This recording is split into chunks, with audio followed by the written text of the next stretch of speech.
일단 뭐 제일 오늘은 많이 참석을 해주신 것 같은데 네 번째 시간이고요. 오늘은 46절에서 50절까지 살펴보겠습니다. 먼저 오늘 5구절은 이제 사복음서에서 등장하지 않은 중간중간에 좀 유사한 구절이 있지만 등장하지 않은 구절이기 때문에 좀 생소하시겠지만 천천히 따라와 주시면 될 것 같습니다. 먼저 46절 읽어보겠습니다. 예수께서 말씀하셨다. 아담부터 세례 요한까지 여자가 낳은 자 중에 세례 요한보다 큰 이가 없으니 그는 누구에게도 고개 숙이는 일이 없었다. 그러나 내가 말한다. 누구든 어린아이와 같이 되는 자는 그 나라를 알게 되고 요한보다 더 크게 될 것이다. 이 말씀을 읽으셨을 때 뭐 분위기를 다 느껴주실 거라고 생각이 듭니다. 뭐 개인적으로 세례 요한을 굉장히 좋아하는데요. 일단 저랑 뭐 성격이 좀 비슷한 것 같고 일단 세례 요한의 어떤 성정이 좀 고든 심지를 갖고 있어서 저도 요한복음을 읽으면서 그리고 사복음서를 읽으면서 굉장히 주목했던 인물 중에 하나인데요. 여기서 뭐 도마복음에서는 이제 이렇게 딱 한 번 등장하거든요. 세례 요한이. 먼저 이 줄거리를 읽어보셨겠지만 처음에 아담으로 시작해서 인류가 그 다음에 세례 요한이 등장하고 그 세례 요한보다 더 큰, 그 요한보다 더 큰 이로 어린 아이를 얘기를 하고 있습니다. 근데 이게 단계가 아니라는 점은 아마 분위기로 느껴주실 수 있을 것 같아요. 그리고 두 번째로는 이 어떤 존재에는 크고 작음으로 일컬어질 수 없다는 것을 반증하고 역설을 하고 있는 것 같습니다. 그래서 마지막에 어린아이가 이제 등장하는 것이죠. 그 고린도전서 15장 47절에 보면 첫사람은 땅에서 났고 둘째 사람은 하늘에서 났다라는 말씀이 있거든요. 그 말씀에 착안해서 좀 살펴보겠습니다. 아시는 것처럼 아담은 첫 인류죠. 첫 사람이기도 하고요. 저는 이 아담에 대한 범위를 좀 넓혀서 생각해 봤을 때 아담이 타락했다. 저희는 그렇게 타락의 이미지로 많이 갖고 있는데 이 첫사람이 갖고 있는 어떤 사람이 처해 있는 그 실존이 우리의 몸으로 이루어진 어떤 바탕, 나 자체라고도 할 수 있겠죠. 우리의 걷자를 좀 상징한다고 볼 수 있을 것 같아요. 그러니까 긍정적이든 부정적이든 첫 사람이라는 것은 우리가 지구에 태어나서 인류의 시작이기도 하지만 한계점을 갖고 있다. 어떤 그런 지점으로 볼 수 있을 것 같고요. 반면에 세례 요한은 이 말씀 구절에서는 마지막 인물로 등장하기 때문에 전 이렇게 풀어봤습니다. 둘째 사람이기도 하고 마지막 아담이기도 하다. 왜 그러냐면은 이 세례 요한은 회개를 강조한 인물이거든요. 근데 회개라는 단어, 이게 메타노이아는 메타라는 변화, 그리고 노에오, 생각하다라는 어떤 머리의 변화를 상징하는 인물입니다. 그러니까 세례 요한이 그 주의 길을 예비하는 자, 앞으로 오실 이는 내가 신발끈 풀기도 감당하지 못하겠다 하면서 어떤 예수의 그 모습을 그 사람의 모습으로 푼 것이 아니라 인간과는 다른 존재가 올 것이다를 예언한 존재로 이제 풀고 있죠. 그러니까 이 회개라는 것은 머리의 변화를 탄생한다. 그러면은 머리의 변화라는 게 무엇일까? 곧 둘째 사람이고 마지막 아담이라는 것이죠. 이때 아담은 땅에서 났지만 둘째 사람, 우리 안에 존재할 수밖에 없는 우리 안에 나는 곧 마지막 아담이 되는 것입니다. 네, 그래서 지금 예수님은 여자가 낳은 자 중에 세례 요한보다 큰 이가 없다라고 말씀을 하신다는 것을 유추해 볼 수 있죠. 다만 여기서 세 번째로 여자가 낳은 자는 어떤 어머니가 낳은 존재 중에 제일 크다라고 하기보다는 그 존재를 낳는 이에 대한 강조인 것 같아요. 그러니까 세례 요한에 대해서 강조를 하고 있죠. 다만 우리는 세례 요한이 어떤 인물이 아닌 회개를 경험한 존재, 자신의 생명을 긍정한 이에 대한 존재로 어떤 유추가 가능한 것이고요. 이 사람이 고개 숙이는 일이 없었다라고 한 부분은 좀 어려울 수도 있지만 저는 이렇게 풀어보았습니다. 첫사람 아담은 물러가고 마지막 아담의 머리가 우뚝 서는 일이다. 그러니까 결코 우리는 두 번째 사람, 마지막 아담에 대해서 긍정을 해야 되는 것이지 이 첫사람 아담에게 지배당해서는 안 된다라는 어떤 의미도 내포하고 있는 것 같아요. 그 세례의 의미를 보면 옛날에는 이제 침례라고 하죠. 그러니까 물속에 완전히 잠겨서 다시 올라오는 그런 세례 의식을 좀 떠올릴 수도 있을 것 같아요. 고개 숙이는 일이 없다라고 했을 때 그렇게 보시면 될 것 같고요. 그런데 여기의 강조점은 이제 세례 요한을 어떤 타인이나 어떤 그 본받아야 할 성현으로 보기보다는 어린아이를 또 등장시키거든요. 사복음서뿐만이 아니라 이 도마복음에서도 어린아이가 뭐 거의 10번 이상 나올 정도로 강조를 하고 있는데 이 어린아이를 저는 이렇게 부르습니다. 아담, 세례요한, 그리고 우리 안의 마지막 아담이다. 그리고 이 어린아이는 지극히 작은 자의 거대한 생명을 내포하고 있다. 저는 이렇게 불어보았습니다. 그게 술을 셀 때 그 남자만 셌다고 들었어요. 네네. 그러면 그 남자 안에 여자가 그러니까 와이프 들어있고 그다음에 애들도 거기 들어있다는 거예요. 그러니까 그 남자만 셌던 이유가 그 남자가 이제 대표성 때문에 그 남자만 셌다는 거예요. 그래서 뭐 그 와이프나 자식들을 약간 소유물 취급했다 이런 표현도 있지만 그러니까 복음적으로 보면은 이미 그 안에 들어가 있는 어떤 존재를 얘기하고 싶었던 것 같아요. 그래서 숫자로는 드러나지 않지만 분명히 그 안에 존재하는 그런 애들 있잖아요. 그런 의미로도 다가오거든요. 그래서 지극히 작은 자의 거대한 생명이라는 말이 굉장히 공감이 가는 것 같아요. 네, 지극히 작죠. 셈의 대상이 되지 않았던 그 어린아이. 아까 읽을 때 목사님이 말씀하신 첫째, 둘째, 셋째의 믿음이 여기에 다 들어있어요. 네네네. 네. 그래서 뭔가 자꾸 안으로 들어간다는 느낌이 많이 들어요. 그래서 안으로 들어가면서 뭔가 사이즈가 작아진 것 같지만 그런 사이즈 크고 작음의 얘기가 아니라 어떤 내부로 향하는 방향성이 굉장히 많이 지향점이 느껴지거든요. 그러니까 외부가 아니라 안으로 자꾸 파고드는 그런 아까 1차, 2차, 3차의 믿음도 마찬가지고요. 도마복음의 특성이기도 하고 이 본문에서는 이제 첫 번째가 이제 아담으로 볼 수 있고 두 번째가 세례요한, 세 번째가 이제 어린아이인데 저희는 1번과 2번과 3번에서 각자 자기의 모습을 비춰볼 수 있다는 점이죠. 그러니까 이 말씀의 어떤 취지는 결국에 어린아이를 설명하고자 하는 건데 우리가 세례 요한을 여기 이 본문에서 높이게 되면 사실은 그건 이제 아담이 되는 거기 때문에 저는 이 고개 숙이는 일이 없는 이 세례 요한을 빗대어서 어린아이가 어떻게 저렇게 가장 크게 될 수 있는지 저는 그래서 이 책을 지금 가져오진 않았지만 이 구절의 제목을 큰 어린아이라고 지었거든요. 네, 그렇게 이해해 주시면 좋을 것 같습니다. 그 도마복음 사전에서 여러 나라 사는 노인이 네네. 날 된 그 아이에게 맞아. 물어보잖아요. 그 아이와 이 아이가 같은 개념. 네, 맞습니다. 네, 그렇죠. 맞아요. 계속 아이를 설명할 때 크고 어떤 나이가 많은 노인이고 이런 거를 빗대어 설명을 하시죠. 그러한 의미가 저는 이제 지극히 작은 자의 거대한 생명이다. 이렇게 풀어볼 수 있을 것 같아요. 근데 우리는 이제 어린아이같이 되지 않으면 그 나라를 알 수 없다 그랬잖아요. 네네. 그러니까 이제 어린아이는 그 순수한 여기 마음, 여기 죄도 안 어린아이가 지는 그런 거대한 생명을 품어. 그죠? 네, 맞습니다. 죄도 안 짓고 막 그런 네. 깨끗한 뭐 순수하고 막 천진난만한 그런 어린아이로 많이 그렇죠. 생각하고 네, 처음엔 있거든요. 저도 그렇게 생각했었어요. 그렇게 근데 선생님이 옛날에 임박대 근데 지금도 그렇게 생각해. 그러니까 마음이 그냥 뭐 순수하지 깨끗하고. 않으면 근데 이제 끝까지 복음은 또 뭐 쓸모 없고 아무 할 만한 것도 없고 필요도 없는 뭐 그런 게 어린아이라고 또 설명을 하잖아요. 그러면 내 안에서 그런 것 그 불순물들 그런 것들을 꺼내놓는 게 어린아이 같이 되는 건가? 아까 그런 해석이 유효할 수는 있을 것 같은데 네. 이제 말씀 차원에서는 가장 작은 것이 이제 큰, 음. 가장 어린 아이가 큰 이가 되는 걸 이제 중점에 두고 있고요. 저는 그런 해석들을 아예 잘못됐다라고 해석하고 싶진 않아요. 왜냐하면 우리가 지금 이 거대한 생명을 이해했을 때 우리의 어떤 아담의 해석이 과연 버려야 되는 것인가라고 봤을 때 그렇다고 느껴지진 않거든요. 그래서 사실은 그런 1차적인 해석이 있기 때문에 이런 2, 3차적인 해석이 가능한 거니까 저는 이제 지향하진 않지만 그래도 참고할 만한 서적이 된다. 그냥 저희가 한글 성경을 읽는 이유이기도 하죠.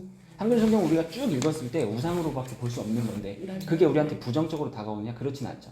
거기에 완전 몰입해서 내가 예수와 어떤 동급이 돼서 하나를 되고자 하는 것들이 이제 영지주의나 이단이나 여러 그 기독교라고 할 수 있는 좀 잘못이라고 표현하기는 그렇지만 적절하지 못한 해석을 하는 경우가 생기기 때문에 지향하는 것일 뿐이지 뭐 그런 해석이 맞다 틀리다에 대한 결론을 내리기에는 좀 어렵지 않을까. 다만 이제 도마복음을 제가 푼 이유는 저번 그 나눔에도 제가 말씀드렸지만 저도 솔직히 이름 있는 어떤 복음서를 내고 싶었죠.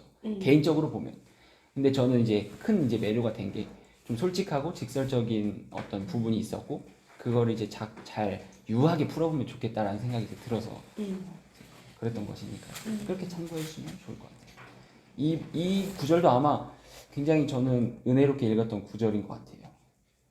처음에는 이제 이게 도대체 무슨 소린가 했는데 차근차근 이제 가보니까 아, 어디 지점으로 이끌고 있구나 정도는 맞아요. 좀 네, 공감이 맞아요. 되실 것 네. 같아요. 그럼 어린아이와 같이 되는 자는 그 나라를 알게 되고 그게 요한이 말한 회개하라 천국에 갈 거야. 그렇죠. 끝을 경험한 자. 네. 그러니까 끝을 경험한 자라는 거는 뒤돌아본 자죠. 그러니까 끝을 경험했다는 건 저희는 이제 시간관에서 어떤 1에서 10이 아니라 10을 발견한 것이 이제 1이 되는 의미니까. 그러면 어린아이와 같은 자는 회개하는 자라. 네, 맞습니다. 근데 제가 여기서 한 가지 더 나누려고 한 게 아까 그 회개라는 머리의 변화가 저희는 헷갈리죠. 이게 능동이야, 수동이야. 능동이면 내 일이 될 거고 수동이면 그냥 하나님의 은혜라고 할 텐데 저는 이게 목사님께서도 항상 강조하시는 입체적이라고 봐요. 그러니까 그런 우리가 능동으로 시작했으나 수동적인 은혜를 받아들이고 은혜라고 얘기는 하지만 결국에 내가 움직이고 있는 맞아, 그런 맞아. 어떤 활동과 안식의 그 중간에 있는 것이 아닌가 그렇게 이제 드는 것 같아요. 두 개가 같이 네. 겹쳐 있다는 느낌 네. 많이 들어요. 그러니까 복음의 어떤 이 그 나레이티브랑 서사랑 되게 비슷해. 제가 그래서 구약의 그 어떤 명령이나 예수님의 어떤 명령 어조를 그냥 그대로 읽어보기도 하거든요. 그리고 그걸 받아들이기도 하고 이제는 이제 수동과 능동의 경계가 없기 때문에 그거를 그냥 명령으로 받아들여도 저희한테는 선언인 것이니까 그게 과연 법이냐라고 봤을 때 법은 아니게 되는 것이죠. 그래서 이 예수가 말씀하셨다잖아요. 네네. 이 제목이 정말 적합한 것 같아요. 예수의 말씀인 거죠. 그러니까 그 겉면도 예수의 말씀인 거고 그 안쪽 면도 사실은 예수의 말씀인 거기 때문에 다들 결국에는 통합 지점을 향해서 가는 것 같아요. 모든 게 포섭되고 수용되는 지점으로. 네. 그래서 버릴 것이 없다라는 얘기도 뭔가 맥이 통하는 것 같고 모든 것이 합쳐서 뭐 선을 이룬다 그런 표현들 있잖아요. 되게 통합지향적 그런 네네. 얘기들. 그런 것도 조금씩 이해가 가는 것 같아요. 무슨 의도로 그런 얘기를 했는지가. 네, 맞습니다. 그럼 은혜하고 내 의지하고 같이 가는 거고. 저는 같이 간다고 보고 저뿐만이 아니라 같이 가는 말씀에서 말씀하시지 않아요? 목사님? 같이 가는 그 내 안에 그 생명이 있다고 하셨잖아요. 네. 그러니까 그 생명이 이렇게 능동이자 수동적으로 그게 한꺼번에 종합적인 개념이 네네. 내 안에 있고 내 의지가 아니고 내 안에 있는 그 생명이 네네. 발화되는 그런 거. 맞아요. 그러니까 종교성 바라라는 자체도 표현이 되게 정확한 것 저는 같아요. 은혜의 바탕 그릇으로 이제 보는 게 이제 그런 것이고 다만 이제 저희가 은혜를 깨닫는 지점에서는 이게 뭐 사람의 힘이냐 하나님의 힘이냐라고 했을 때 사실 정의 내리기 굉장히 어렵죠. 우리는 그거를 찾고 네, 그렇죠. 인간의 이해는 됩니다. 예. 다만 그래서 그런 거지. 둘 중에 꼭 하나를 선택하자고 하면 뭐 제가 했다고 얘기를 할 수는 없겠죠. 그건 이제 명확한 거니까. 명확해요. 다만 이게 어느 저희 지점에서 성격이 어떻게 있으니까. 움직여서 한다고 하기에는 이제 어려운 것이고. 그래서 메타포를 사용하신 것 같은데 네네. 단어를 메타포. 잡을 수가 없기 때문에 이것도 보면은 사복음서도 보면은 단계냐 상태냐 애매모호하게 근데 맞기도 하고 틀리기도 하고 왜 창세기 4대강을 보면 첫째, 셋째 그 셋째 강까지는 네임이 있어요. 근데 4대강을 요한복음이라고 하면 거기 네임이 없거든요. 그게 상태가 지금 머리가 바뀐 그러니까 우리의 머리로서 제사를 지내는 한계 메타노이라는 건 그 한계 너머의 것을 아는 건데 그거는 이 글자로서 아는 게 아니기 때문에 아들을 통해서 히브리서가 아들을 통해서잖아요. 내 안에 있는 이미 있는 이 진리함과 이 말씀과 공명을 할 때 알게 해주는 거 그 지점은 여기서 깨닫는 게 아니기 때문에 그건 각자 안에서의 그 때라는 게 그런 것 같아요. 근데 완전히 집사님 말씀에 공감을 하고요. 안에 뭐가 있는데 자고 있는데 누가 와가지고 흔들어 깨우지 않으면 흔들어 제끼지 않으면 그 사람이 일어날 수가 없잖아요. 그러니까 손뼉이 약간 이렇게 마주치는 것처럼 같이 가는 측면이 있는 것 같아요. 예, 예. 계속 말씀에 노출되는 것밖에는 우리가 할 건 없는 것 같아요. 자율신경제 첫 구절부터 굉장히 은혜로웠는데 저는 시간이 드는 게 아니라 정말 시간이 가면 갈수록 나눔이 지속되면 될수록 너무 감사한 것 같아요. 느끼는 지점도 많고 이렇게 얘기를 해주시는 게 조금 더 시간이 지연이 되더라도 말씀을 자유롭게 해주시면 좋을 것 같습니다. 47절 그럼 다음으로 넘어갈게요. 예수께서 말씀하셨다. 누구도 한 번에 2마리 말에 올라탈 수 없고 2개의 활을 당길 수 없으리라. 하인 역시 2 주인을 섬길 수 없으니 안 그러면 필경 한 주인은 높이겠으나 다른 주인을 소홀히 여길 것임이라. 아무도 오래된 포도주를 마신 뒤에 새로 빚은 포도주를 마시지 않을 것이다. 새 포도주를 낡은 부대에 넣지 않으니 부대가 찢어질 수도 있고 오래된 포도주를 새 부대에 넣지 않으면 부대가 썩을 수도 있음이라. 낡은 천 조각으로 새 옷에 붙이는 자가 없으니 그렇게 하면 새 옷을 찢을 것이다. 이 구절은 아마 좀 후반부는 읽어보셨을 거라고 생각이 들고요. 다만 그 전반부에 한 번에라는 단어에 좀 집중을 했고요. 마지막에 새 옷을 풀어봤습니다. 좀 멋이지만 여기 잠깐 좀 수식으로 조금 더 설명을 드릴게요. 이 부분을 이해할 때 있어서 이쪽 잠깐 좀 봐주세요. 지금 이 구절이 하나와 둘에 대해서 계속 설명을 하고 있기 때문에 제가 말씀을 드리면 이 종교성, 저희가 생각하는 이제 종교는 이렇죠. 주인이 있고요. 어떤 나라는 존재가 있습니다. 이게 주인이죠. 저희는 이걸 이제 합쳐서 하나가 이렇게 되려고 해요. 이제 이게 종교라고 볼 수 있고요. 다만 이제 복음이 얘기하는 거는 주인이 있고 여기서는 이 파이를 계속 키우려고 하는 거죠. 근데 여기서는 주인이 있으면 나는 굉장히 그냥 작은 점인 거예요. 이때 나는 육체의 아까 아담의 나라고 하면 여기선 지극히 나로 지극히 작은 나로 그냥 정의가 되는 거죠. 이게 전체의 이 세계관입니다. 근데 지금 여기서 2마리 말, 2개의 활, 뭐 2 주인, 새 것과 헌 것 이것을 계속 얘기를 하시는 이유는 이 첫 번째 한 번에 제가 집중을 했다고 했죠. 저희는 종교를 읽어버리면 이거를 한꺼번에라고 읽어요. 그러니까 한꺼번에 2마리의 말을 탈 수 없다. 이렇게 읽게 되죠. 그러니까 뭐 주인을 높이면 한 주인은 뭐 낮추게 된다. 이렇게 읽죠. 하지만 이 한 번에 이렇게 할 수 없다라는 의미를 말씀하시는 이유는 어떤 하나에 대한 자각이 없는 상태로 예수께서 말씀을 하시는 거로 읽어주시면 좋을 것 같아요. 그러니까 하나에 대한 이해가 없기 때문에 2가지 여기서 둘은 주인과 나인 거죠. 하나님과 나. 나를 계속 하나로 만들려고 하는 그런 인간의 속성을 나타내는 것이라는 거예요. 그러니까 예수께서는 지금 그러한 인간의 욕망들을 폭로하면서 너희는 그 2마리 말에 올라탈 수 없다. 2 주인을 섬길 수 없다라고 정확히 선언을 하고 계시는 거죠. 이 자체가 이제 은혜가 된다는 거예요. 그리고 아무도 오래된 포도주를 마신 뒤에 새로 빚은 포도주를 마시지 않을 것이다. 이것의 의미는 저는 이제 오래된 포도주를 어떻게 봤냐면 이게 포도주가 어떤 시간이 오래됐다. 그리고 어떤 포도주의 본질이다. 이렇게 볼 수도 있지만 저는 원래 가지고 있던 그러니까 아까 하나를 이해하지 못한 둘이 아니라 하나가 이제 원래 있는 하나라고 하면 그 오래된 포도주는 어떤 하나의 깊이를 상징한다는 것이죠. 그러니까 그 앞으로 나올 개념으로 따져보면 옛 것과 새 것이 있는데 그냥 새 것에 대해서 설명을 한다는 거예요. 이게 좀 어려운 개념일 수도 있는데 본래 있는 것에 대한 존재를 얘기하고 있다라고 이해를 해주시면 좋을 것 같아요.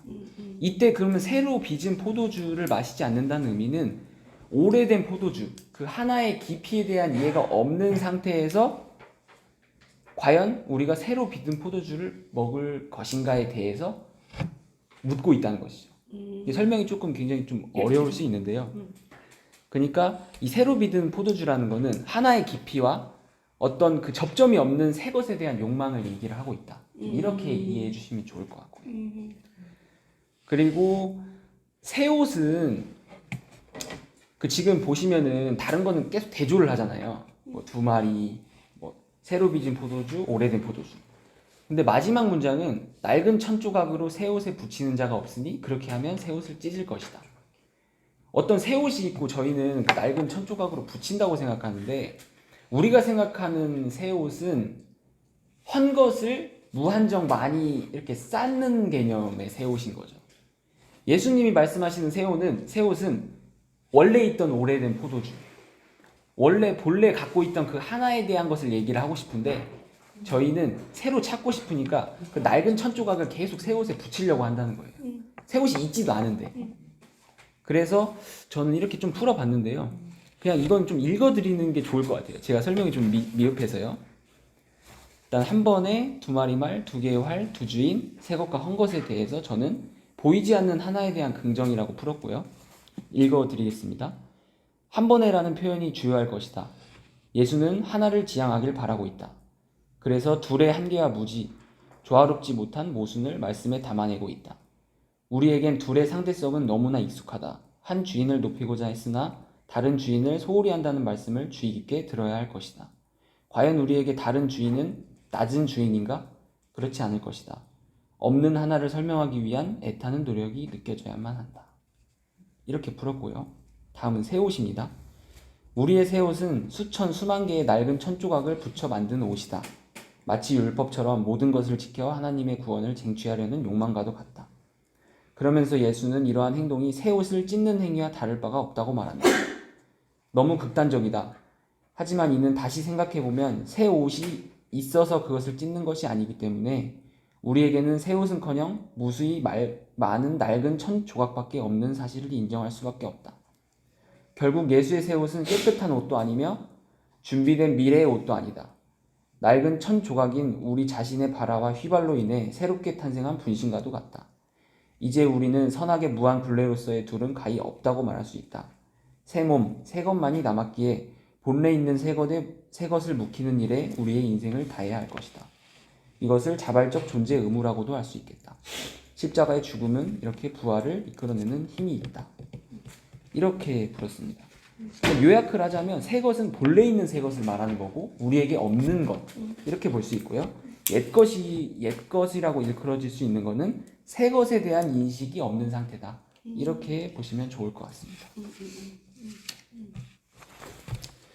뉘앙스는 그렇죠. 새 것과 헌 것을 섞지 마라. 결국에 이 말씀하시는 취지는 섞지 마라. 섞일 수 있는 것도 아니고 그 두 개를 합친다고 하나가 되는 것도 아니다. 그렇게 말씀을 하시면서 너희들이 지금 낡은 천조각인데 그 천조각을 붙이려고 하는 것이 아니라 그냥 천조각을 이해하는 것이 오히려 새 것이 되는 방법은 아니지만 새 옷을 이해하는 지점이다. 이렇게 볼 수 있을 것 같아요. 네. 그게 복음서에서 말씀하시는 어떤 뉘앙스이기도 하고요. 이 구절이 사복음서의 그 배경을 제가 잠깐 말씀을 드리면 금식 논쟁 다음에 이 비유를 하셨거든요. 그러니까 금식이라고 하는 거는 인간의 어떤 정성의 극치잖아요. 인간이 드릴 수 있는 어떤 정성의 극치. 그것을 해야 되냐 말아야 되냐라는 어떤 논쟁 다음에 이 비유를 하셨거든요. 그러니까 인간이 그렇게 하나님과 하나 되고자 하는 그 무한한 욕망을 지금 금식으로 인해서 이거를 과연 해야 되는가? 어떤 적당히 해야 되는가? 그런 의문을 갖고 있을 때 하신 말씀이기 때문에 이때의 새 것은 어떤 낡은 천조각이 무한정 많아지는 새 것이 아니라 본래 있는 하지만 우리가 지금은 이해하지 못하고 있는 하나에 대해서 좀 지향성을 두고 있는 것 같습니다. 여기서 둘인데 하나는 포도주도 새 거였다가 이렇게 숙성해서 오래된 포도주가 되는 거잖아요. 네네네. 진짜 둘인데 하나의 개념이 둘인데 하나의 개념이 그 맞고 그러니까 공감을 하고 여기 오래된 포도주를 아까 시간의 깊이라고 얘기를 하셨나요? 그냥 원래 있는 어떤 존재성? 존재성이 그러니까 오래됐다는 건 이미 오래전부터 창세전부터 갖고 있었던 그 의미를 네네 하신 맞습니다. 거죠. 네. 아, 그것을 마신다면, 그러니까 그것을 이해한다면 결국 새로 빚은 포도주를 관심을 갖지 않는다는 의미로 볼 수 있는 새 거예요. 것을 찾아서 이렇게 눈을 붉히는 그런 일은 없다. 네네. 그런 다만 의미죠. 새 것은 없는 것이죠. 왜냐하면 우상의 하나님이기 때문에 그때 있는 거는. 그래서 과격하게 말씀을 하시는 거예요. 너희가 낡은 천조각으로 새 옷을 붙여도 그거는 오히려 찢는 거다. 새 옷을 만드는 것이 아니라. 그렇게. 그러니까 상대적 개념을 자꾸 보려고 하는 우리의 속성에 네. 아까 목사님 얘기하신 것처럼 하나님은 완전 차원이 다른 어떤 것을 말하는데 네. 우리는 헌것과 새것 네, 뭐 이런 식으로 자꾸 상대적 개념으로 본다는 네 맞습니다. 하나님이 하나라는 애아들을 얘기하는 건데 우리는 그때 왜그 유언 그 상속 그 내용에 관심이 우리는 그냥 죽음이라는 상속만 받으면 되는데 자꾸 그 유언자를 보려고 하는 것처럼 상대적인 개념에서 자꾸 생각할 수밖에 없는 그걸 얘기하는 거가 맞나요? 네 맞습니다. 네. 그러니까 이게 이 47절이 조금 복잡한 이유는 그 세 문장이 얘기하는 그 좀 어떤 지향점이 다르기 때문에 그런 것 같아요. 그러니까 전반부는 모순을 얘기하면서 둘이 하나가 될 수 없다라는 것에 초점을 뒀고 중반부는 오래된 표현이라고 하면서 하나에 대한 깊이로 들어갈 수 있게끔 어떤 시선을 돌리는 말씀이고 결론적으로 세 번째는 이제 하나에 대한 깊이가 새 것이다.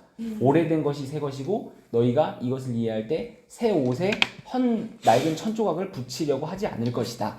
라는 어떤 결론으로 이렇게 세 가지를 다 이야기하고 있기 때문에 그러니까 뭘 하나를 얘기하려고 하는 건데 계속 그 전서사 그러니까 빌드업을 계속 한다는 느낌이 들어요. 네네. 그래서 이제 이트적이라고 했던 얘기에도 동의를 하고요. 어느 절에를 갔는데 그게 되게 유명한 절 무량수전이라고 그런가 뭐 하여튼 근데 그거를 지은 건축가가 일부러 그 두 개를 겹쳐놓은 거야. 그래서 가까이 가면은 그 기둥이 안 보여. 근데 멀리 떨어지니까 그 기둥이 딱 해가지고 뭐 이렇게 팔각으로 이렇게 기둥이 섰더라고요. 가까이 가면 4개밖에 없어. 멀리서 보면은 8개로 완벽한 정자의 모습을 구축을 하는 거야. 근데 이게 어째서 그런가 하고 봤더니 2개를 겹쳐놓은 거야. 2개의 다른 존재물을, 구조물을 이렇게 겹쳐놓은 거예요. 그러니까 건축가는 멀리서 조망을 하고 거기다 말을 뒀겠죠, 이렇게. 그래서 이렇게 멀리서 봤을 때 이게 딱 하나의 완성체를 구성하도록 그렇게 디자인을 했더라고요. 근데 가까이 안으로 들어가서 밀도 있게 보면은 안 보여요. 이해도 전혀 안 되고 반드시 떨어져서 봐야 되는 그런 측면이 좀 있는 것 같더라고요. 그래서 되게 신기했는데 복음도 이게 헷갈리는 이유가 자꾸 처음에는 이렇게 어떤 타이트하게 그러니까 타이트하게 한 지점만 자꾸 보게 하거든요. 그 되게 단선적으로 보게 하는데 결국에는 율법을 하면서 이게 아닌가 하고 질문을 하다 보면은 결국엔 점점 이렇게 멀리 떨어지는 어떤 그 시간들을 또 통과를 하게 되는 것 같더라고요. 그러면서 어떤 이미지가 떠올랐냐면 투명한 유리통 안에 2개의 물체가 각각 따로 있는 거예요. 근데 그게 같은 투명하니까 통의 경계선이 안 보이니까 같이 있는 줄 알았죠, 처음에는. 같이 입고 있구나라고 생각을 한 거예요. 이렇게 처음에 이렇게 그린 것처럼. 근데 알고 봤더니 유리통이 다른 거야. 그 통의 흐름 파이프가 달라. 다른 파이프에 있는데 그 파이프의 경계선이 하나도 보이지 않기 때문에 같은 통 안에 있다고 생각을 했던 거예요. 근데 보니까 완전히 다른 공간에 있는 거였더라고요. 그래서 그거를 보는 순간 그 무량수잔의 완벽한 구성체가 멀리서 봤을 때 드러나는 것처럼 반드시 그런 빌드업 과정은 있는 것 같아요. 빌드업이 돼서 여기는 아하 모먼트가 찾아오는 것 같아요. 목사님 말씀하시는 부분도 그 엘로힘이라는 게 애매모호하게 우리는 하나님이 아브라함 그렇게 말씀하셔서 제사를 지내는데 그게 착각이잖아요. 그게 사실은 네, 엘로힘의 나중에 근데 그걸 하려고 봤더니 여호와가 안에서 말씀하신 거잖아요. 그렇죠. 나는 이렇게 들었는데 그걸 했더니 여호와는 다른 말씀하신 것처럼 그런 것 같아요. 네, 진짜. 맞아요. 네. 그래서 반드시 뭔가 어떤 착각도 해야 되고 오해도 해야 되고 이렇게 먼 맛을 불러봐야 결국에는 쓴맛을 근데 그것도 사실 나중에는 오래된 포도주처럼 아주 숙성된 맛으로 향하는 그 필수 조건일 수밖에 없는 것 같아요. 안 그러면 내가 착시했다는 것도 모르고 살 건 아니에요. 그렇죠. 그러니까 내가 그렇다는 게 아까 메타노이아의 속성도 그렇고 나의 한계를 그렇게 해서 해봐야지 드러나는 거고 나는 제사와 예물을 드릴 수밖에 없는 그러니까 이 표면적으로 하나님 하나님과는 차원이 다르다. 우리가 어떻게 이 감각을 오감을 가지고는 우리가 생각해낼 수 있지가 않다라는 거를 알 수 있는 것 같아요. 그래서 하여튼 그 수동성과 능동성에 대해서 아까 이제 오 집사님도 얘기를 해주셨지만 이제 그 각주로 들어가면 분명히 적극적으로 자기가 주도적으로 하는 측면이 분명히 있거든요. 자기의 지정의를 발휘를 해서. 그런데 결국에는 완벽한 피동성이고 수동성일 수밖에 없다는 거를 어느 순간에는 좀 이해를 하게 되더라고요. 그 무량수단의 완전체를 보기 위해서 발걸음을 옮겨서 그 지점까지 멀리 떨어뜨리는 어떤 존재가 있다는 것을 인정하는 순간이 있었던 것 같아요. 네. 능동이기도 하고 수동이기도 하고. 네. 근데 다른 통 안에 들어있는데 같이 아까 얘기했죠. 공명한다고. 예, 그 라키아, 공명, 떨리는 그게 분명히 작용하는 것 같아요. 예. 그래서 굉장히 복잡한 얘기일 수 있죠. 예. 진짜 뭐 하나와 둘의 개념은 사실 동화복음을 주로 사용을 하고 있어서 좀 공감을 해주실 것 같고요. 한 가지만 말씀드리고 이제 넘어가려고 하는데 중반부에 그 한 주인은 높이겠으나 다른 주인은 소홀히 여길 것이라고 했잖아요. 이때 그 다른 주인이 뭐 다른 신이 있어서 그런 것이 아니라 이 다른 주인은 이제 저로 볼 수 있는 거죠. 나. 나 자신. 그러니까 그걸 소홀히 여긴다는 게 우리가 종교로 하나님을 보게 되면 나는 온데간데 없는 것이죠. 그러니까 다른 주인이 있어서가 아니라 나를 버리면서까지 그렇게 한 주인을 높이려고 할 것이다. 그런데 지금 예수는 그러지 말라고 하는 것이거든요. 그러니까 그 이 두 가지를 우리가 생각해 봤을 때 어떤 한 하나님을 높여드리고 나를 뭐 버려서까지 뭐 아까 죄의 자각도 얘기해 주셨지만 나를 버리면서까지 그렇게 하나님을 이렇게 섬기는 것이 아니라 이제 동시에 간다고 이제 이해를 해주시면 좋을 것 같습니다. 다른 주인을 이제 그렇게도 볼 수 있다는 점을 제가 말씀드린 거고요. 48절로 넘어갈게요. 예수께서 말씀하셨다. 한 집에서 둘이 화목하고 함께 산에서 이곳에서 옮겨가라 명령해도 그대로 될 것이다. 굉장히 짧은 구절이고 아마 유사한 구절을 들어보셨을 거예요. 그거죠. 그 산이 이제 옮겨간다라는 어떤 예수의 비유에서 나오기도 하는데요. 일단 차근차근히 살펴보면 한 집은 둘의 화목과 지금 연결이 돼 있잖아요. 그래서 그 아까 47절과도 좀 이어지는 내용인데 이때 둘의 화목이 한 집으로 일컬어지고 있기 때문에 이것은 요약을 하자면 연합의 장이고 공존의 절정이다. 이렇게 이제 풀어봤고요. 산은 그 먼저 앞서 설명한 그 한 집이 어떤 숨겨진 나라를 함축하고 있다고 보여지거든요. 그러니까 산은 어떤 외부의 큰 이미지라면 한 집은 어떻게 보면 우리의 내면을 상징한다고 볼 수 있기 때문에 숨겨진 나라를 함축하고 있다면 산은 이와 대조되는 공간인 외부 세계로 좀 볼 수 있을 것 같아요. 다만 뭐 이렇게 확정할 수는 없지만 다음으로 좀 살펴보겠습니다. 이곳에서 옮겨가라. 이제 산은 존재와 아무런 상관이 없고 그저 그대로 흘러가는 세계이다. 또 산이 옮겨가야 할 곳은 이 땅이 아닌 숨길 수 없는 세계의 집이 아닐까? 이렇게 보는 겁니다. 그러니까 이 뉘앙스는 지금 더 이상 산에게 집중하지 않는다는 의미를 내포하고 있어요. 명령에도 그대로 돼서 이게 신비로운 어떤 사건이 일어날 것이다가 아니라 오히려 산에게 눈 돌리지 않는 우리의 마음 상태를 이제 의미한다고 보고요. 그래서 둘이 화목한다. 한 집이다. 이때의 둘은 아까 말하는 두 주인과 두 말이 아니라 어떤 하나 안에서 놀고 있는 어린아이의 상태로 이해를 해주시면 좋을 것 같습니다. 그래서 구약 성경에서는 산을 굉장히 어떤 신성하게 보지만 신약에 와서는 어떤 그 우상의 장으로 보기도 하는 것이거든요. 다만 이 집을 내면으로 이 구절에서는 풀었지만 집도 사실 부정적인 의미를 내포하고 있는 경우가 많아요. 다만 이 말씀의 취지에서는 산에게 집중하지 않는 어떤 한 존재성, 그것이 숨길 수 없는 세계의 집이다. 이렇게 이해를 해주시면 좋을 것 같습니다. 그러니까 산이 옮겨가는 곳이 이 땅의 어느 곳이 아니라는 거죠. 그러니까 예를 들어서 서울이면 저 미국이 아니라 이게 그냥 사라진다라는 의미로 읽어주시는 게 좀 적절하지 않겠느냐 이렇게 보고 있습니다. 네. 그러니까 우리가 말씀 차원에서 이 예수를 이해를 하게 되면 이제 뭐 예수님이 했던 발언 중에 이걸 도덕적으로 보거나 윤리적으로 보거나 또 이런 말씀은 왜 했을까 이러한 의문들이 조금은 잠재워질 수 있지 않을까. 그 의미를 이해하게 된다면. 이게 둘이 화목했다는 거는 서로 사이가 안 좋았다는 얘기일 것 같기도 하고 서로 그렇죠. 대치 관계에 있었을 것 같아. 근데 화목했다 이 얘기는 뭔가 같이 있으면 안 되는 존재들이 함께 그렇죠. 어울리면서 있다는 거겠죠. 그러면은 이제 뭐 사자와 양이 뭐 같이 있었잖아요. 네네네. 뭐 같이 어쩌고 뭐 같이 놀았다는 식으로 그런 게 있고 산은 그랬대요. 그 성전이 산에다가 꼭 세웠다고 그러더라고. 그래가지고 구약에서 뭐 산을 신성시하면 이제 뭐라 할까 그 성전을 바라보라는 의미. 그래서 율법으로까지 이제 이어지는 이제 그런 건데 여기서 이제 제가 받는 느낌, 원래 산이 그 집에는 없구나. 그러니까 옮겨가라라고 명령을 하면 그대로 된다고 하잖아요.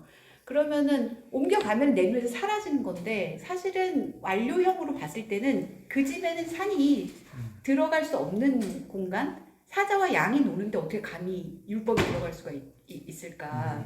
이거 사자하고 양이 논다는 건 은혜의 공간이고 무료의 공간인데 거기에 율법의 둘이 틈탈 곳은 없다.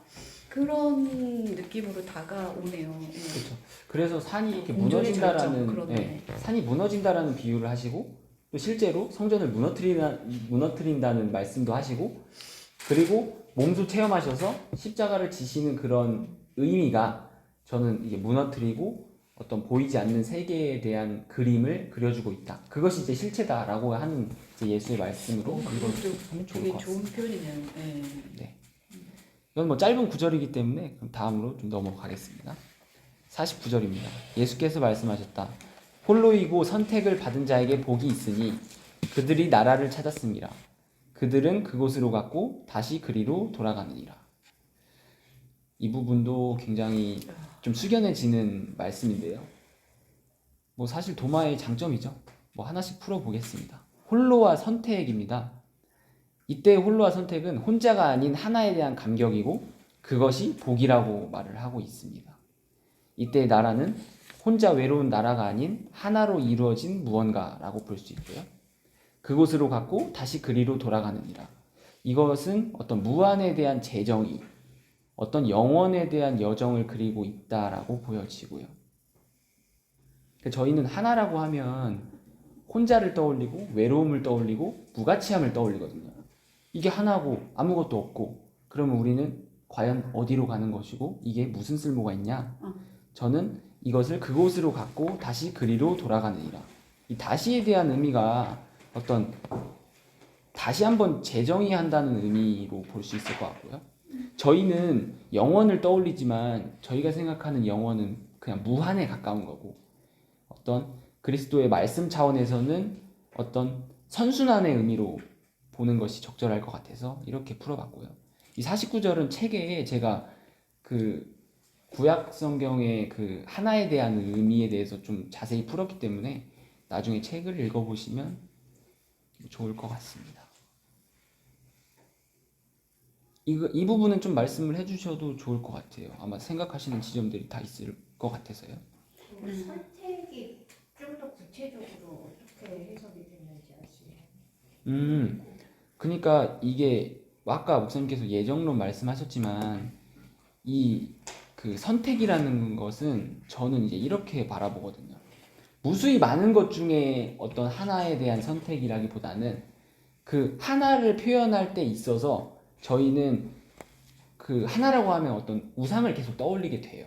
어쩔 수 없이. 그러니까 가장 좋은 것 이렇게 떠올리게 되는데 저는 선택이라고 했을 때 그 홀로에 대한 의미에 좀 더 집중을 하는 것 같아요. 그러니까 지금 우리가 홀로 했을 때 외로움을 떠올린다고 했잖아요. 근데 이때 이 말씀 차원에서의 홀로는 어떤 1대1의 관계에 더 집중을 하고 있기 때문에 타인에 대한 어떤 그 이미지는 지워지는 것이니까 이때의 선택은 하나와 하나의 만남, 한 집에서 둘이 화목하고 있는 그런 상태로 보여지는 것이 적절할 것 같아요. 저도 굉장히 이 선택이나 예정에 관해서 너무나 이성적으로 이해가 안 됐고 풀어보려고 많이 노력도 하고 했는데 그때마다 이제 느끼는 거는 뭔가 하나님이 날 선택한다는 의미보다는 내가 어떤 하나님을 계속 선택하고 만든다는 느낌이 많이 들었거든요. 그래서 지금 집사님께서 말씀해 주신 이 선택은 어떤 그 한 집에서 둘이 화목하고 있는 그런 상태로 이해해 주심이 좀 적절하지 않겠느냐 이렇게 생각이 듭니다. 굉장히 모호하지만 그렇게 푸는 것이 좋지 않을까요? 그래서 이때 나라도 하나로 이루어진 나라라고 제가 좀 정의를 하고 싶어요. 저희는 나라는 어떤 규모가 있고 국민이 있고 뭐가 있고 이렇게 내용물이 있어야 하잖아요. 근데 이때의 나라는 정말 아무것도 없는 나라인 거죠. 그래서 비유 중에 그런 게 있어요. 그 1차적으로 누구를 데려와라. 잔치에 초대를 하는데 또 2차로 누구를 데려와라. 3차를 누구를 데려와라. 그럼 다 안 왔습니다. 그러니까 예수님이 좀 화가 나서 그냥 길바닥에 나가서 아무나 데려와라. 그 의미가 데려와서 그 내용물로 채워지는 게 어떤 나라가 아니라 그냥 어떤 뭐라고 해야 될까? 잔치에 초대하는 게 아니라 그냥 잔치를 초대하는 거죠. 내용물이 아니라 아무나, 그때의 아무나가 그 수많은 사람 중에 하나일 거예요. 그게 아닌 것이죠. 그냥 잔치로 이루어진 잔치가 되는 것이. 이렇게 보면 좋을 것 같아요. 저는 그거를 어떤 얘도 선택하고 얘도 선택했는데 안 되기 때문에 다른 거의 선택이 아니라 선택으로 이루어진 게 나라라는 거예요. 선택으로 이루어진 어떤 내용이 아니라. 나는 이 얘기를 들으면서 그 카이로스 크로노스 생각이 나고 그 직조물 있잖아요. 시줄 날줄을 연결해가지고 그러니까 만나는 지점 있잖아요. 그러니까 혼자가 하나를 우리가 얘기하고 있고 하나가 맞고 그 하나를 이루는 이제 뭐가 있다고 한다면 뭐 그러면 이제 개수를 자꾸 생각하게 되잖아. 그 뭘로 구성이 되어 있을 테니까 그래서 선택을 받았네. 그럴지도 모르지만 건져 올려진 것 같아. 그러니까 만나서 여기 있는 수많은 이제 우리도 있고 뭐 이게 현상이 있어요. 그래서 거기서 하나씩 말씀 만날 때 낚싯줄에 딱 꿰이는 어떤 그 추출되고 들어 올려지고 선택되는 어떠한 그 점점점점들이 있을 거예요. 근데 그 점점점점들은 하나의 그 나라를 구성하는 뭐 백성이라고도 할 수 있을 것 같아요. 복음을 만난 내 안에 수많은 존재들이 있고 그 아이들 중에서 복음을 만난 그 사람들은 선택을 받은 사람들일 수 있겠죠. 나라를. 근데 그 나라가 결국엔 하나인 거죠. 그리고 그 나라를 사람으로도 생각할 수 있을 것 같아요. 영적인 몸으로. 그러면은 몸의 특성을 보면요. 우리 안에 세포가 바뀌는데 6개월이 걸린대요. 그러면 6개월이 지나면 더 이상 그 몸은 내 몸이 아닌 거예요. 다른 세포로 구성이 되는 거예요. 그러면 우리가 그 세포 하나하나를 사람들이라고 쳤을 때 그 세포가 내 안에 있다는 건 개념적으로 알고 뭐 팩트로도 알지만 그 세포 하나하나를 우리가 느끼거나 뭐 보고 얘기를 한다거나 이렇게 인격체로서의 어떤 그 입체성을 가진 걸로는 보기가 어렵잖아요. 그러나 분명히 있다라는 거는 알 수가 있는 거죠. 그러니까 나라를 구성하는 그 하나를 구성하는 것도 그런 걸 것 같아요. 그러니까 하나하나씩 말씀을 만나서 선택되어진 그것이 홀로라는 상태로 통합이 되고 그것이 이제 또 하나의 나라라고 표현을 할 수 있다면 그 나라 안에 점점이 박혀있는 선택받은 어떤 존재들이 구성하고 있는 어떤 말씀체가 되겠죠. 영적 자아가 되겠죠. 그리고 그것은 모를 수밖에 없는 것 같아요. 현상적인 존재들로서는. 다만 그러한 메커니즘으로 그러한 그 독트린으로 움직인다는 거는 이해가 되는 거죠. 어떠한 그 흐름으로 움직인다라는 그 원칙 같은 거 그런 거는 이해가 좀 되는 것 같아요. 그리고 두 번째로 그곳으로 갔다고 얘기를 하는데 이런 표현을 보면은 너무 유혹을 받아요. 그러니까 저는 그러니까 그 말씀을 볼 때 항상 낚싯밥이 항상 걸려 있거든요. 그래서 계속 이 낚싯밥을 물으라고 얘기를 하는 것 같아요. 유혹을 받아서 너가 한번 이걸 붙잡고 씨름을 해봐. 이게 무슨 뜻일지. 그곳으로 갔다? 그러면 그곳이 어딜까? 나라가 어딜까? 뭐 어떤 생김새일까? 어떤 모양새일까? 그 안에 뭐가 있을까? 선택받은 사람은 또 누구지? 이러면서 계속 낚싯밥을 무는 좋은 의미의 유혹인 거죠. 그런데 아까 집사님이 얘기해 주신 것처럼 말씀에 노출이 되면 그러니까 물을 먹으면 주희영 목사님도 얘기해도 물을 먹으면은 안으로 이렇게 쭉 빨려 들어가서 안에서 작용을 하잖아요. 동시다발로 일어나는 현상일 뿐이거든요. 근데 그거를 보려고 하는 그 마음 있잖아요. 유언자에 대해서 관심을 가지려는 그 태도. 그거를 결국엔 증거 삼는 것 같아요. 폭로시키는 그런 뉘앙스도 들어가 있다고 생각을 하거든요. 선택이 진짜 유혹적인 말이긴 해요. 너무 우리가 강렬한 선택을 할 수 이야기예요. 있을 것 같지만 이게 이거 보는데 저런 거 있잖아요. 가끔 가다가 내일 일을 내일에게 염려하게 하라는 말 있잖아요. 그러니까 꼭 내일 염려를 너가 하지 마라고 우리는 그렇게 인식이 되는데 이것도 그런 비슷한 뉘앙스인 것 같아요. 그러니까 여기 내가 선택한다고 선택되어지지 않기 때문에 이렇게 표현이 되어진 것 같거든요. 그러니까 우리가 내일 염려를 안 하고 싶다고 해서 안 할 수가 없잖아요. 그래서 내일에게 하게 하라라는 그 말씀이 모호하게 들리지만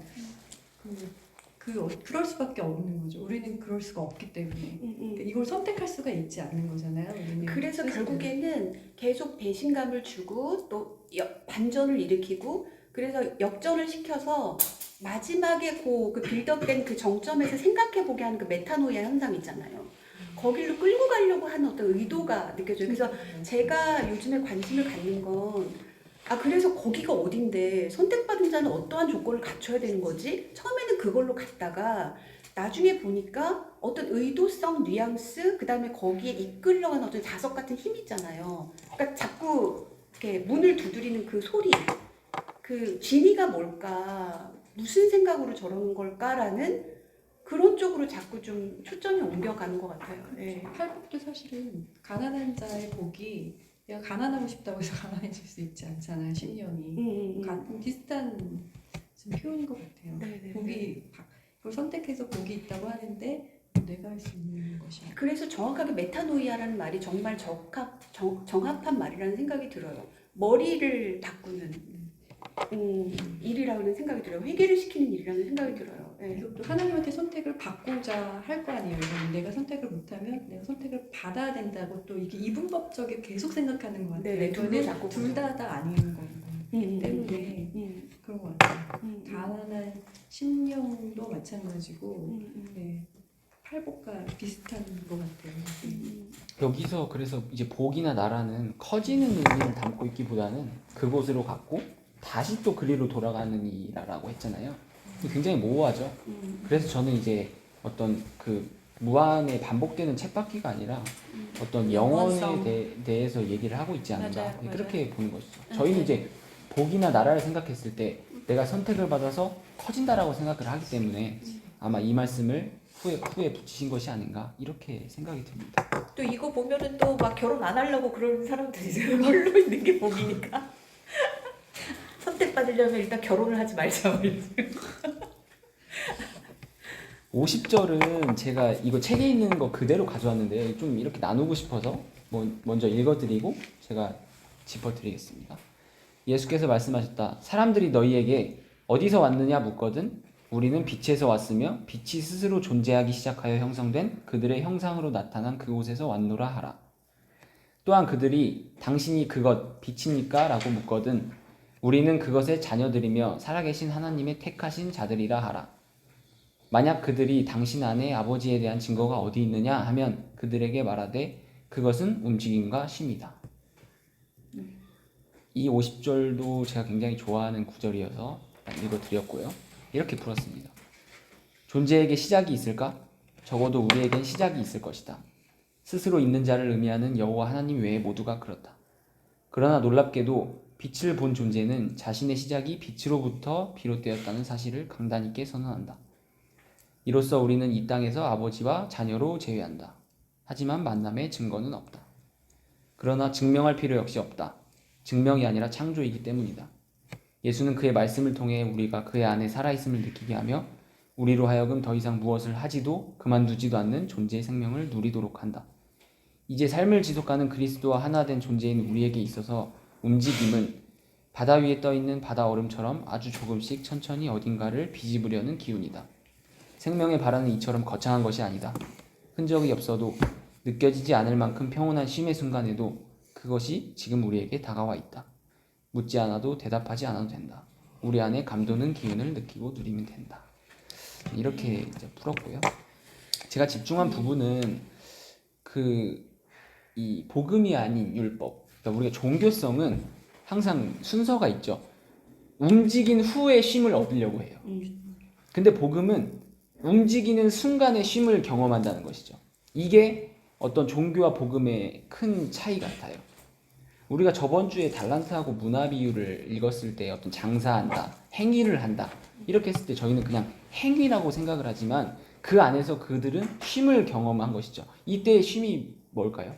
법이 아니라 생명으로 받아들였다는 거예요. 그래서 그리고 두 번째로 살펴볼 것은 지금 이 말씀 안에서 대답하는 묻는 존재가 있고 대답하는 존재가 있잖아요. 그러니까 묻는 존재가 당연히 이제 타인으로 볼 수도 있고요. 내 안에 나로 볼 수도 있는데 이 아담이라고 하는 거자가 계속 이렇게 묻습니다. 넌 어디서 왔냐? 그런데 빛에서 왔으며 빛이 스스로 존재하기 시작하여 형성된 그들의 형상으로 나타난 그곳에서 왔다. 이게 무엇일까? 굉장히 애매모호한데 저는 이게 빛을 감지한 존재가 어떤 빛으로부터 시작했다는 그 희미한 어떤 이성적인 감각이라고 할 수 있죠. 그 감각을 느꼈기 때문에 이렇게 대답을 했다라고 볼 수 있고요. 그러면 그것이 빛입니까? 라고 묻거든 우리는 그것의 자녀들이며 살아계신 하나님의 택하신 자들이라 하라. 그러니까 이때의 빛은 저희가 생각하는 어떤 하나님의 빛이 아니라 자녀들이라고 했고 하나님이 택하신 자들이라고 했을 때 종교의 빛이 아니라 어떤 내 안에 나를 봤다라는 어떤 빛이거든요. 그렇기 때문에 이 예수님이 말씀하시는 취지는 어떤 자신이 빛이다라고 얘기를 하기보다는 너희 안에 존재하고 있는 빛을 봐라. 너희가 그것을 볼 수 있을까라는 의문도 던지고 있는 것 같아요. 증거라는 것 때문에. 근데 움직임과 쉼이라고 했을 때 이 움직임, 쉼, 과연 이것이 무엇일까?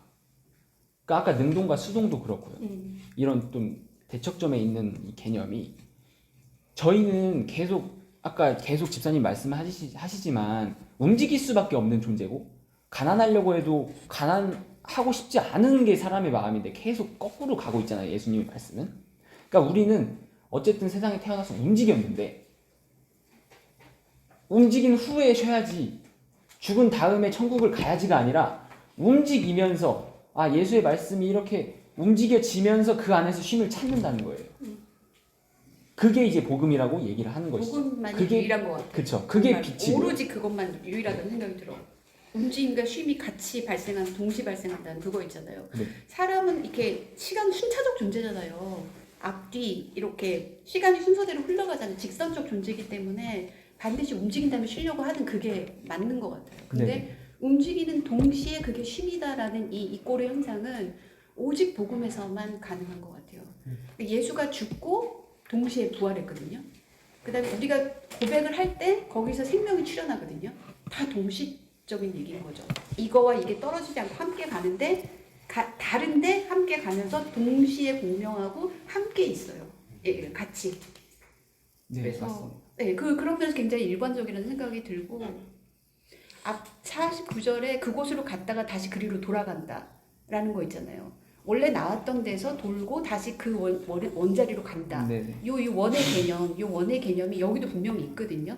빛에서 나와서 분산돼서 뭔가 형체를 구성하다가 다시 그 빛으로 돌아가는데 처음에 그 빛이 시작된 그 지점 보이지가 않아요. 다만 어떠한 것에 부딪혀서 굴절이 형상화되는 거죠. 그래서 불교에서 뭐 색즉시공이라는 얘기도 하잖아요. 색으로 이제 발현이 되는 거죠. 그러면은 그 색 하나하나에 이제 집중하면 저건 뭐지라고 보지만 사실은 그 안으로 더 들어가게 되면 그 2차 믿음을 고백하는 상태 있잖아요.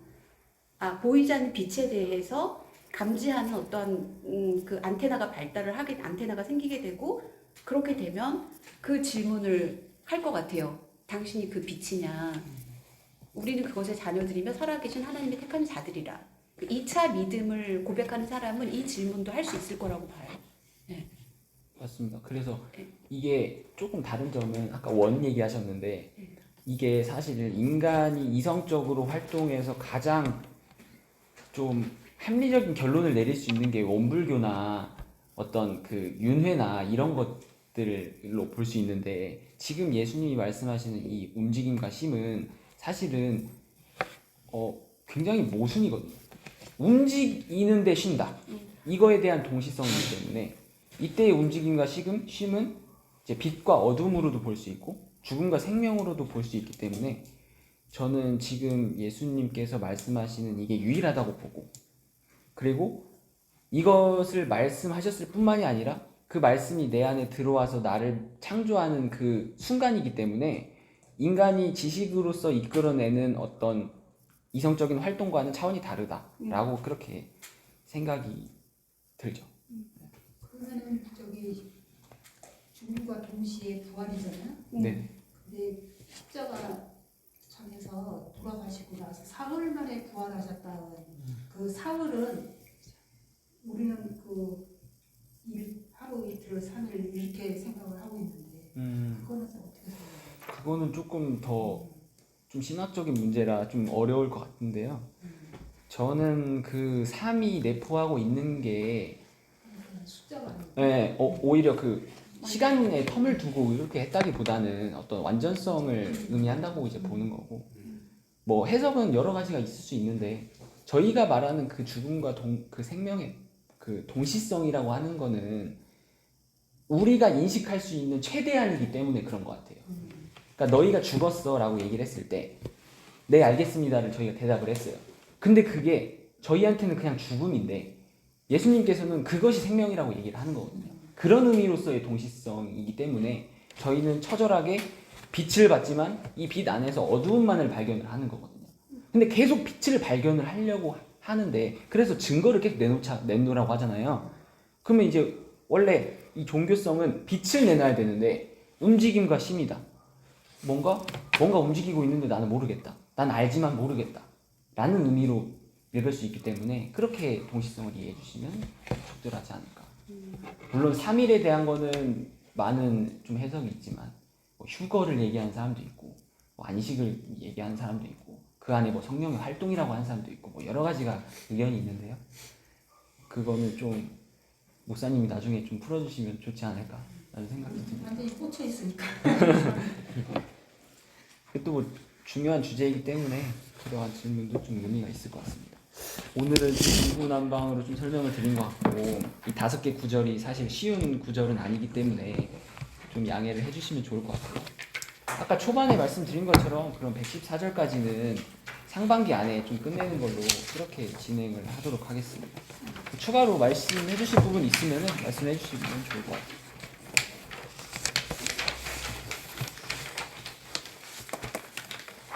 자, 50절은 거꾸로 이렇게 네. 우리가 아까 메타노이아가 됐을 상태가 우리가 끊임없이 이 불법적이고 움직일 수밖에 없는 뭔가를 제사와 예물을 드릴 수밖에 없는 존재의 한계성을 드러냈을 때 언약 차원에서는 쉼으로 그 죽음이라는 게 그 쉼이라는 게 이제 7의 의미가 있잖아요. 네네. 7의 죽음을 왔을 때 그때 비로소 우리가 완전 빛의 자녀라는 그거를 아까 선택받은 자라는 게 오지 않을까 거꾸로. 네, 맞습니다. 그렇게 해서 그러니까 여기서 움직임이 어떤 생산의 의미를 담고 있다면 쉼은 그 생산의 정지가 아니라 어떤 재생산이라고 보시는 게 적절하죠. 그러니까 저희는 움직이면 쉬려고 하는 특성이 있기 때문에 뭐 하나를 얻으면 끝이다. 시작이 있으면 끝이 있다. 그렇게 이해를 하지만 쉼은 이제 재생산. 쉼이라는 것은 그러니까 그 샬롬. 네. 이제는 움직이지 않아도 네네네. 된다라는 어떤 자신감도 담을 수 있고요. 뭐 완전 그렇죠. 안식. 네네. 그렇죠. 말하는 안식을 의미할 수도 있고. 그러니까 안식이 적절한데 그 안식이 과연 정지의 의미냐, 브레이크의 의미냐, 안식. 아니면 다시 움직일 수 있는 동력을, 무한 동력을 이끌어내는 의미냐라고 봤을 때 그럴 수 있죠. 네, 그렇게 풀어보시면 좋을 것 같고, 오늘 좀 시간이 1시간 정도 흘러서 이렇게 마치도록 하겠습니다.